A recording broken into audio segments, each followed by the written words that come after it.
Hello everyone, welcome to Elden Ring Tips and Tricks. Basically just some advice I'll try to give that I learned from my time with Elden Ring.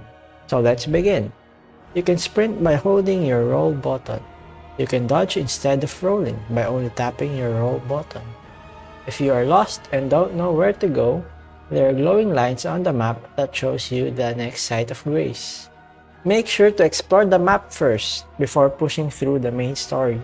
Not only does this give you access to more weapons and materials, but also gives you runes essential to leveling up.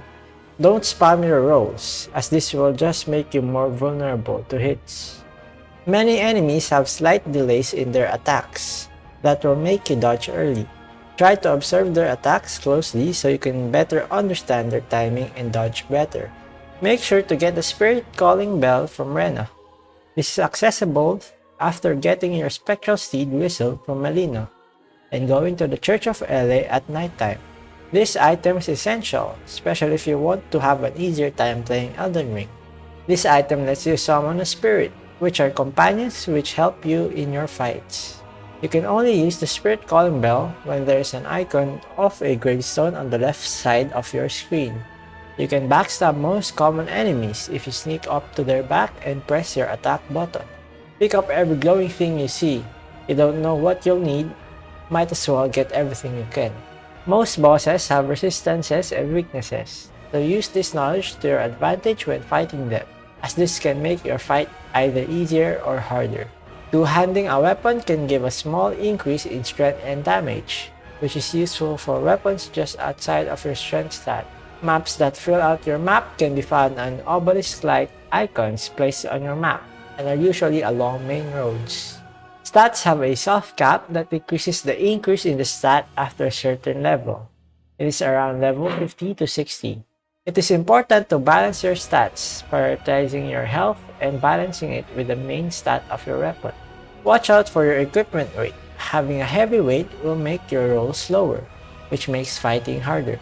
You can respec your stats after defeating a certain main boss and at the cost of a larval tier, which can usually be found by defeating certain enemies in certain locations. Using the Sites of Grace refills your flask, health, and mana, but it also resets the non-boss enemies in the area, so use with caution. You can reallocate your flasks in Sites of Grace, switching the ratio between your health and mana flasks. Make sure to get the Flask of Wondrous Physique at the Third Church of Marika. This is because this flask provides different buffs depending on what you mix in it, which will provide benefits in combat. If you are interested in the lore of the game, most of it can be found in the descriptions of the items in the game. If you accidentally kill a merchant NPC, they will usually drop a bell, which you can give to the Twin Maiden Husk at the Round Table Hold to get access to the items they will have sold you. Experiment with different weapons you find in the world of Elden Ring, as there are many options and you might find something to your liking. Make sure to upgrade your weapons and spirit ashes, as this will help you greatly in your battles. There are some fake walls throughout the world which you can attack or roll through to remove its illusion and go through it. Be sure to equip your talismans as they can help you in combat. You can initially only equip one, but as you progress through the game, you'll be given extra slots up to 4 slots. Make sure to talk to NPCs, because they usually have either quests, items, or such that they can give to you. If you are having a difficult time at a certain place or boss, you can always try to explore other places first and get stronger before coming back.